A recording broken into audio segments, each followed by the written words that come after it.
جو مسجد کی کمیٹیاں ہوتی ہیں وہ کھانے والی ہوتی ہیں، لگانے والی کم ہوتی ہیں. صدر بولتے ہیں جسے، وہ بے نمازی ہوتا ہے. اکثر مساجد میں جا کے دیکھیے صرف جمعے کو آئے گا، اسے پتہ ہی نہیں ہوگا کہ مسجد کے اندر کیا ضروریات ہیں. اور جب وہ فرعون نما شخص آئے گا تو امام کے اوپر، مؤذن کے اوپر اپنی بدماشی جھاڑے گا، امام کو اور مؤذن کو اپنا غلام سمجھے گا. اکثر تو کھانے والے ہی دکھتے ہیں، جو حال ہے ہمارے یہاں کا. السلام علیکم ورحمۃ اللہ. آج میں آپ کی خدمت میں حاضر ہوا ہوں چند گزارشات لے کر. دیکھیے، انسان کی زندگی میں اس کے کچھ شوق ضرور ہوتے ہیں، اور شوق اس چیز کو کہتے ہیں جس کو کرنے میں اس کو نہ کوئی بار محسوس ہو، نہ کوئی پریشانی محسوس ہو، بلکہ اگر اس کام کو اسے ہر وقت کرایا جائے تو وہ کرنے کے لیے تیار ہو، ہر وقت کرنے کے لیے تیار ہو اور ہمیشہ کرنے کے لیے تیار ہو، اور کرتے کرتے وہ اس سے بور نہ ہو. اس چیز کو شوق بولتے ہیں. دیکھیے، زندگی جو ہے وہ 4-5 شوق کا ہی مجموعہ ہے. جیسے اکثر ہم لوگ بولتے بھی ہیں کہ بھئی فلاں صاحب اس چیز کے بڑے شوقین ہیں. تو جو آدمی جس چیز کا شوقین ہوتا ہے وہ اس کو کرنے میں کوئی جھجک محسوس نہیں کرتا، اور نہ ہی وہ چیز اس کے اوپر بار محسوس ہوتی، بوجھ محسوس ہوتی.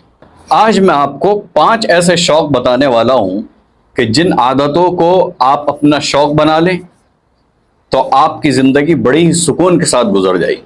وہ 5 شوق کیا ہیں؟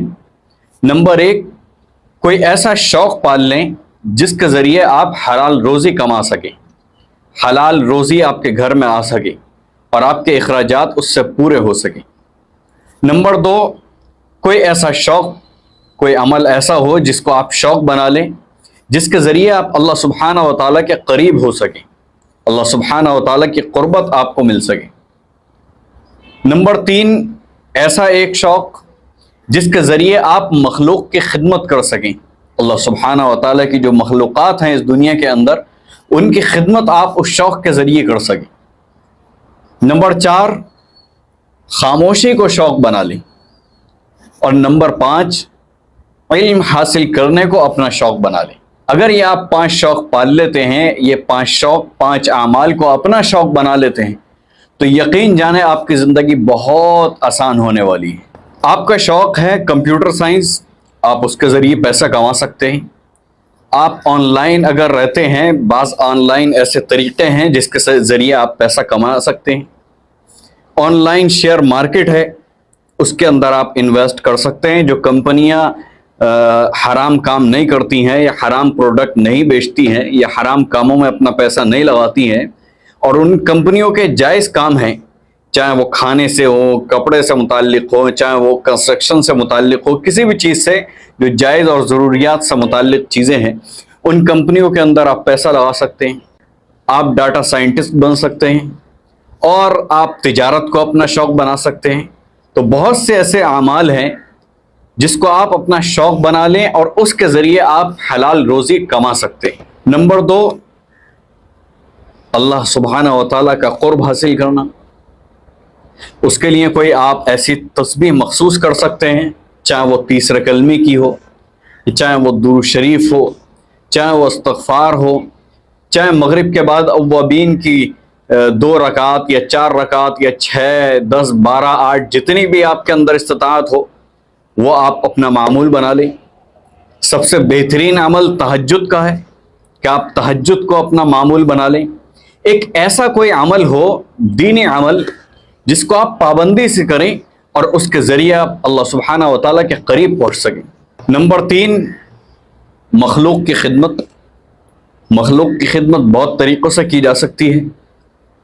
آپ اپنے کام کو کرتے بھی رہیں اور اس کے ساتھ ساتھ ایسا بھی کر سکتے ہیں کہ فری میں ایک ایمبولینس کا انتظام کر لیں، چند لوگ مل کر، اور اسے چلانے لگیں لوگوں کو اسپتال پہنچانے کے لیے.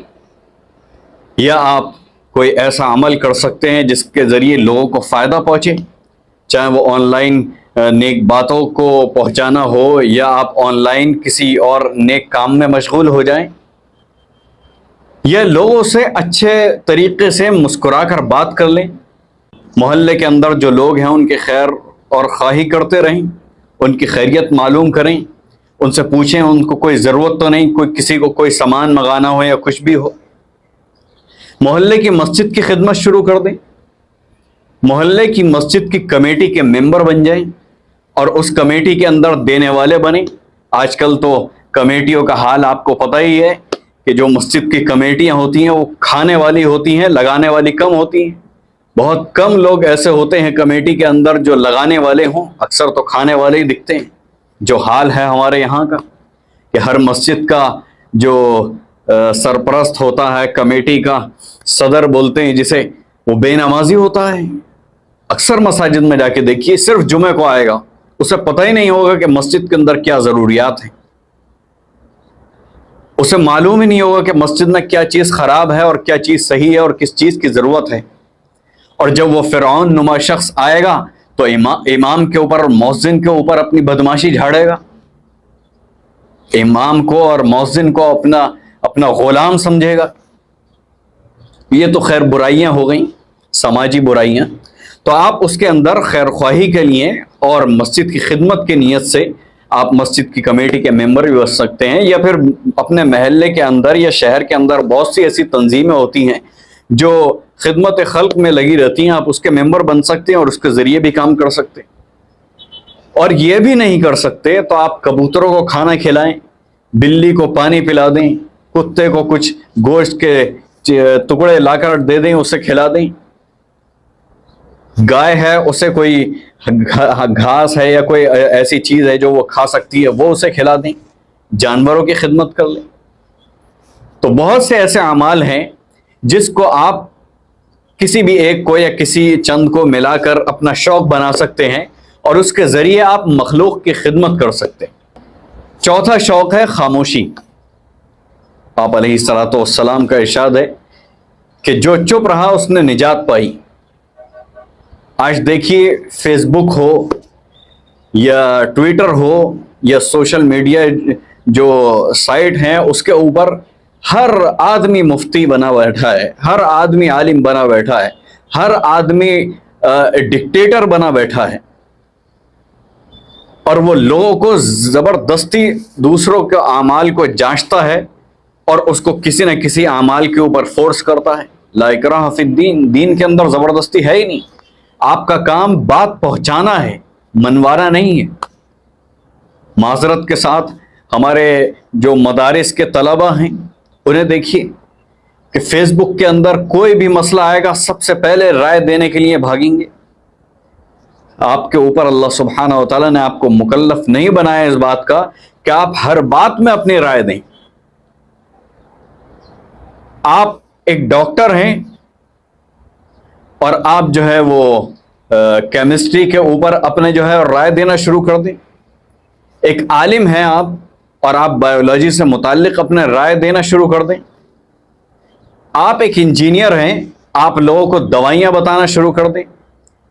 آپ غیر عالم ہیں اور آپ فتوے دینا شروع کر دیں، مفتی بن کے بیٹھ جائیں، مسائل لوگوں کو بتائیں اور قرآن کے ترجمے کریں بیٹھ کر اور اپنی طرف سے اناپ شناپ باتیں کرنا شروع کر دیں. دین کو حاصل کرنے کے لیے اللہ سبحانہ و تعالیٰ نے آپ کو مکلف بنایا ہے اور فرض کیا ہے، لیکن آپ اگر دین کے ماہر نہیں ہیں تو آپ کو اس بات کا مکلف ہرگز نہیں بنایا گیا کہ آپ لوگوں کو سکھانے بیٹھ جائیں. سیکھنا فرض ہے، سکھانا ہر شخص کے اوپر فرض نہیں. وہ جو ماہر ہیں، جو اپنی زندگی کے بڑے حصے لگاتے ہیں، ان کے اوپر ضروری ہے، ان کے اوپر فرض ہے کہ وہ دین سکھائیں. تو خاموشی کو اپنا شوق بنا لیں.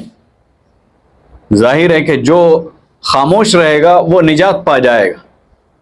مدارس کے طلبہ کا میں نے نام لیا تھا، آج کوئی بھی پوسٹ دیکھیں اس کے اوپر تمام آ کر اپنی رائے دینا شروع کر دیں گے، یا کسی عالم سے کوئی غلطی ہو جائے، کسی سے کوئی غلطی ہو جائے تو وہ چھٹبئیے جن کو ابھی الف بیتے کا بھی نہیں پتا، وہ اس کی اصلاح کرنا شروع کر دیں گے. یہ سب سوشل میڈیا پہ گندگی پھیلتی ہے اور آپ سب دیکھتے ہی. تو میری سب سے درخواست ہے، چاہے وہ عالم ہو یا غیر عالم ہو، عالم سے تو نہیں، خیر جو طلبہ ہیں ان سے خاص طور پر، کہ اپنا شوق جو ہے وہ خاموشی کو بنائے اور علم کو حاصل کرنے کا. پانچواں شوق علم کو حاصل کرنا ہے. علم حاصل کیجئے یا اس کو سنیے جو علم حاصل کر چکا ہے. کوئی نہ کوئی ایسا مشغلہ آپ نہ بنائیں جس کے ذریعے آپ علم حاصل کر سکیں. یا تو خود کتابوں کو پڑھیں یا پھر ان لوگوں کو سنیں جو عالم ہیں، جنہوں نے اپنی زندگیوں کو لگایا ہے علم کے اوپر. اور ان سے آپ کو بہت کچھ سیکھنے کو ملے گا۔ تو یہ 5 شغل ایسے ہیں کہ جس کے ذریعے آپ اپنی زندگی کو آسان بنا سکتے ہیں۔ اچھا، ایک بات اور ادھوری رہ گئی۔ مومن جو ہے وہ یا تو سیکھتا ہے یا سکھاتا ہے، تیسری صفت اس کے اندر نہیں ہوتی۔ وہ یا تو سیکھتا ہے یا سکھاتا ہے، جو سیکھ جاتا ہے وہ سکھاتا ہے، تیسرے نمبر کا کوئی مومن نہیں ہوتا۔ تو اس لیے بغیر سیکھے مفتی بننا اور کم علم حاصل کر کے اور اپنی بکواس کو جھاڑتے رہنا اور لوگوں کو سنانا، یہ بھی غلط ہے۔ تو صحیح طریقے پر علم سیکھیں اور لوگوں کو سکھائیں۔ تو یہ 5 وہ شوق ہیں جس کے ذریعے آپ علم حاصل اپنی زندگی کو آسان بنا سکتے ہیں، اور ان 5 کے اندر آپ کی خوبصورت زندگی بنے گی، آپ کی دنیا بھی اچھی بنے گی اور آپ کی آخرت بھی اچھی بنے گی۔ ربنا آتنا فی الدنیا حسنہ وفی الآخرۃ حسنہ۔ اور جب آپ کی یہ دونوں چیزیں کمپلیٹ ہو جائیں گی اور دونوں کا بیلنس بن جائے گا تو اللہ سبحانہ و تعالیٰ آپ کو وقنا عذاب النار، اللہ سبحانہ و تعالیٰ نار سے بھی آپ کو، آگ سے بھی بچا ہی لے گا۔ اللہ سبحانہ و تعالیٰ مجھے بھی اس کے اوپر عمل کرنے کی توفیق عطا فرمائے اور آپ سب کو بھی اس کے اوپر عمل کرنے کی توفیق عطا فرمائے۔ ان چیزوں میں اگر کوئی چیز کم رہ گئی ہے تو ہمیں کمنٹ میں بتائیں، آپ ان باتوں سے کتنا متفق ہیں وہ بھی ہمیں کمنٹ میں بتائیں۔ اس چینل کو سبسکرائب کریں، اس ویڈیو کو لائک کریں اور اس ویڈیو کو زیادہ سے زیادہ شیئر کریں تاکہ یہ پیغام دوسرے لوگوں تک بھی پہنچ سکے۔ کسی بھی ایسا کوئی بندہ ہو جو ان چیزوں کو سن کر اپنی زندگی کو بدل لے اور نیک اعمال اور اچھے اعمال کرنے لگے اور اس کی زندگی، دنیاوی زندگی اور آخر کی زندگی بھی اگر بہتر بن جائے تو یہ ہماری نجات کے لیے کافی ہے۔ وآخر دعوانا الحمدللہ رب العالمین، والسلام علیکم ورحمۃ اللہ۔